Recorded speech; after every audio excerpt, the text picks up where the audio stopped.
Na-realize ko lang kung ikaw ay isang content creator, videographer, um, but at the same time yung mga gusto mong kinukunan na videos is like for example, ah, yung mga experiences, yung mga nakikita nyo na gusto natin i-share sa media, 'di ba?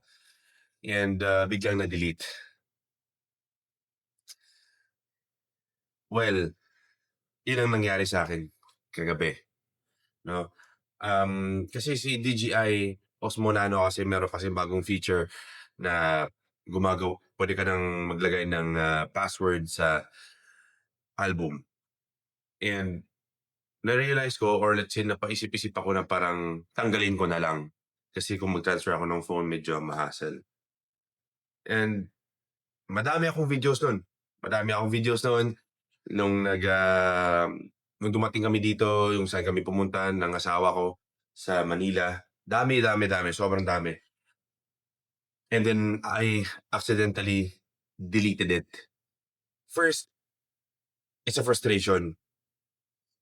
But I realized, no, na I think there are things din na gusto ng Diyos na hindi kailangan i-share sa media na parang tipong ang experience ang memories or mga core memories na na-build sa kung ikaw mag-isa or with your partner, with your family.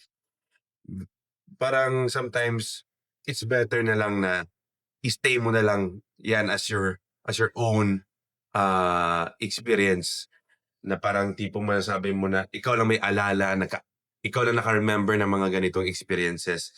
So, yun lang gusto kong i-share din sa inyo guys, no? Kung sa mga tao dyan na parang sobrang stress kasi importante yan, move on. We need to move on, no? Hindi pwede na mag-stick tayo dyan, maging frustrated kasi wala talaga tayong magagawa. So ngayong araw na 'to, kukuha naman ako ng videos ngayon and baka siguro may reason din na bakit na-delete yun. So, let's go. So, samahan niyo ako. Errand day! Let's go!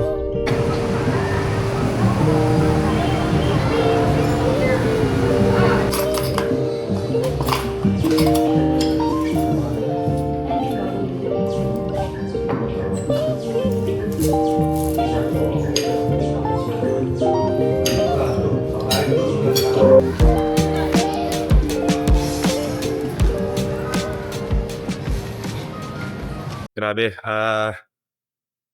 nakakalito dito sa MOA parang na-overwhelmed kami. Hindi ko alam sa misis ko, overwhelmed ka ba? Parang sumasakit yung mata ko, parang nahihilo ako sa ano eh. Parang nanibago ako sa lugar. Isa lang naman yung purpose. Kasi actually parang timing lang din na parang naghanap kami ng selfie stick at the same time. Gagala. Kasi nakita namin sa Facebook or sa TikTok medyo mahal masyado for a selfie stick. So, sana makakita kami ng medyo cheaper version Sabi ko ng sa'yo dun selfie sa stick dito. Carbo. Hindi malayo na. Total nandito na Cebu. Hindi sa Cebu talagang ano, we will go there sa ano like talagang purpose talaga.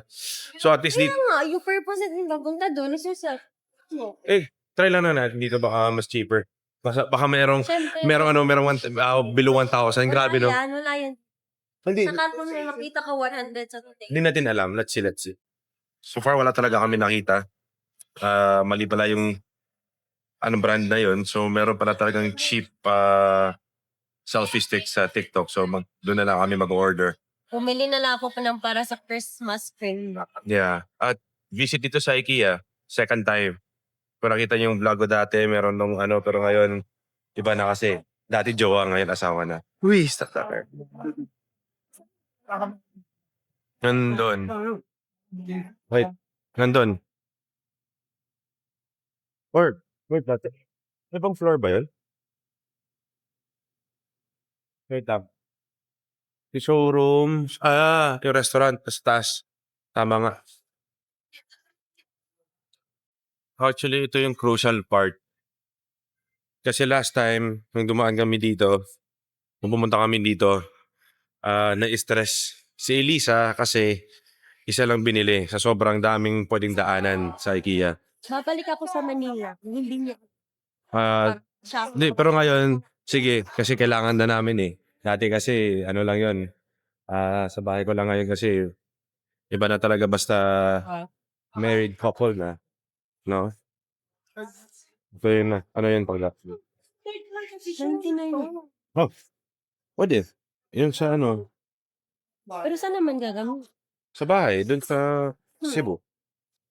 Masaya ba? 4 pieces, 199 na lang. Di ba? Actually.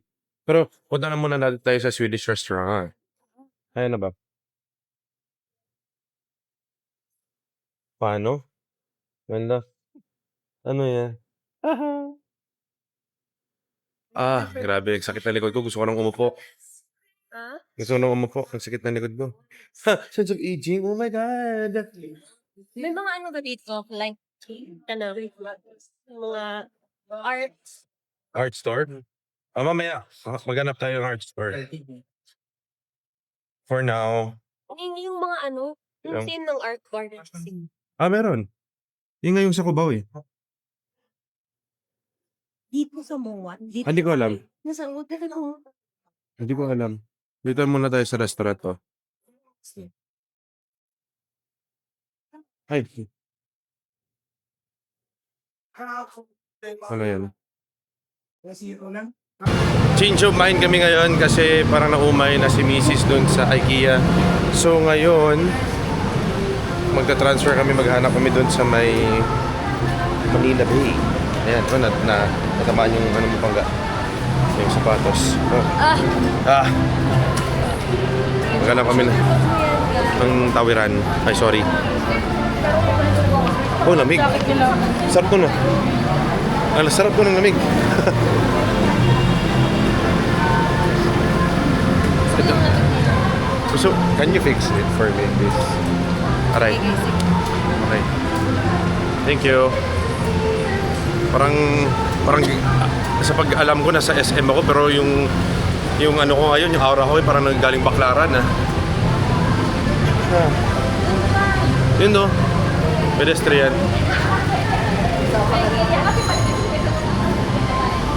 Grabe. Masakit yung likod ko. Na-notice ko lang na masakit yung likod ko kung sobrang bagal ko maglakad. Pero kung mabilis, swabe lang, walang problema. Tawid muna kami guys. Kailan lang? Yun ang hindi ko alam. Bago lang yan. Baka sitaraan na na. I don't know.